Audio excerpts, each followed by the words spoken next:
ఈరోజు ప్రధానంగా ఉదయం నుంచి మొదలుపెట్టాం గోదావరి పుష్కర ప్రారంభ కార్యక్రమాలు. గోదావరి పుష్కరాలు 2027 జూన్ 26 నుంచి ప్రారంభమవుతాయి.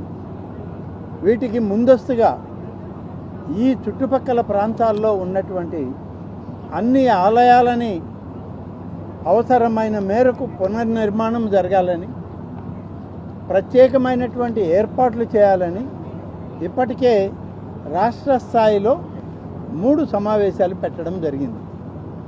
ఒకటి ప్రధాన కార్యదర్శి గారు అధికారులతో పెడితే, రెండవది సాక్షాత్తు ఈ రాష్ట్ర ముఖ్యమంత్రి శ్రీ చంద్రబాబు నాయుడు గారు 12 మంది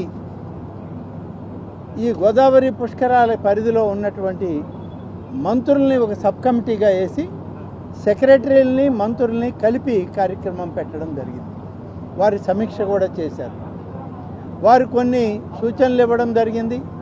అనేక విషయాలని వారు ప్రస్తావన చేయడం జరిగింది. ఎందుకంటే ఇక్కడ ఉన్నటువంటి మా అందరికన్నా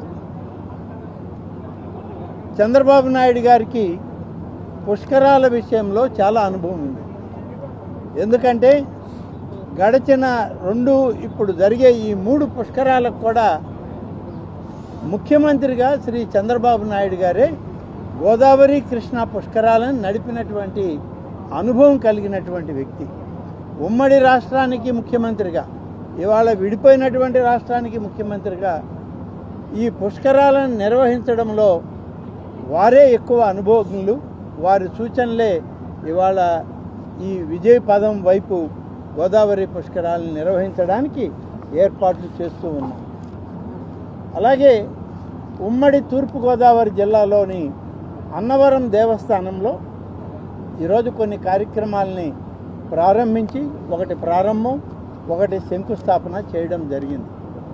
ఎందుకంటే గోదావరి పుష్కరాలంటే ఏదో రాజమండ్రి ఒడ్డే కాదు, గోదావరి పరివాహక ప్రాంతమంతా భద్రాచలం దాటాక మన రాష్ట్రంలో మొదలుపెట్టాక ఇప్పుడున్న ఆంధ్రప్రదేశ్లో, అలాగే చివరిన సముద్రంలో కలిసే వరకు ఈ గోదావరి పుష్కరాలు పరివాహక ప్రాంతం అత్యంత ప్రాధాన్యతను సంతరించుకున్నదని చెప్పడంలో అతిశయోక్తి ఏమీ లేదు. ఇవాళ మనం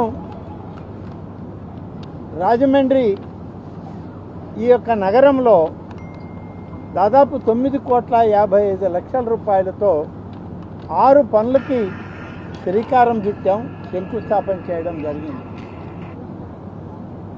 ఈరోజు పార్లమెంట్ సభ్యులు, జిల్లా మంత్రివర్యులు, జిల్లా ఎమ్మెల్సీలు, స్థానిక ఎమ్మెల్సీ, ఎమ్మెల్యే అందరం కలిసి ఈ కార్యక్రమంలో పాల్గొంటూ ఉన్నాం.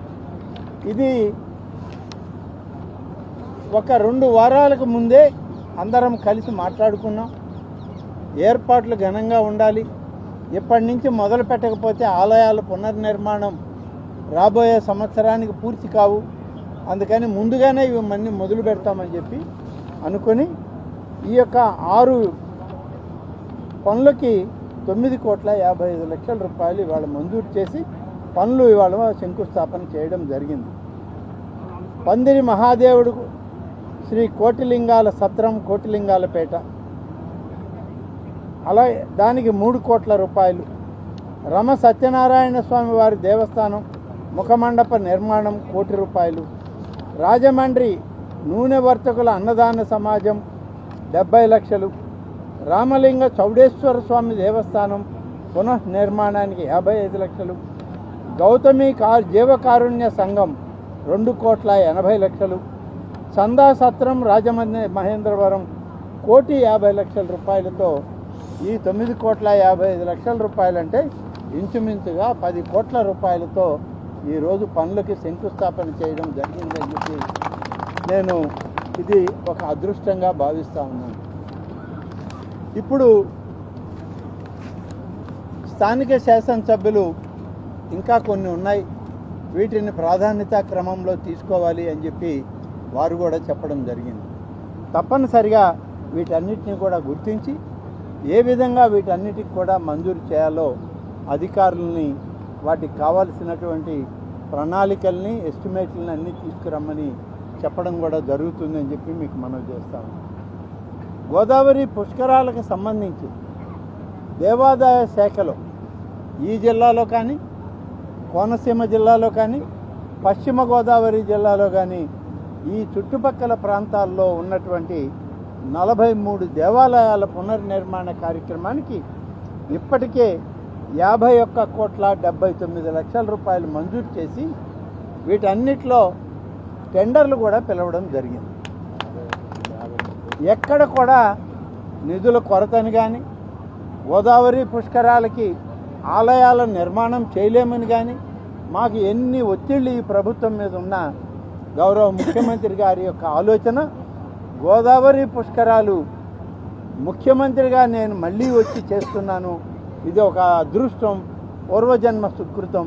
కాబట్టి గోదావరి తల్లికి, ఆ గంగమ్మకి మనం ఇచ్చేటువంటి పూజా కార్యక్రమాలని ఎక్కడా కూడా లోటు రానివ్వకుండా స్థానిక ప్రజాప్రతినిధులందరినీ కలుపుకొని పెద్ద ఎత్తున చెయ్యండి అని చెప్పి ఇప్పటికే ముఖ్యమంత్రి గారి ఆదేశాలు మాకున్నాయి.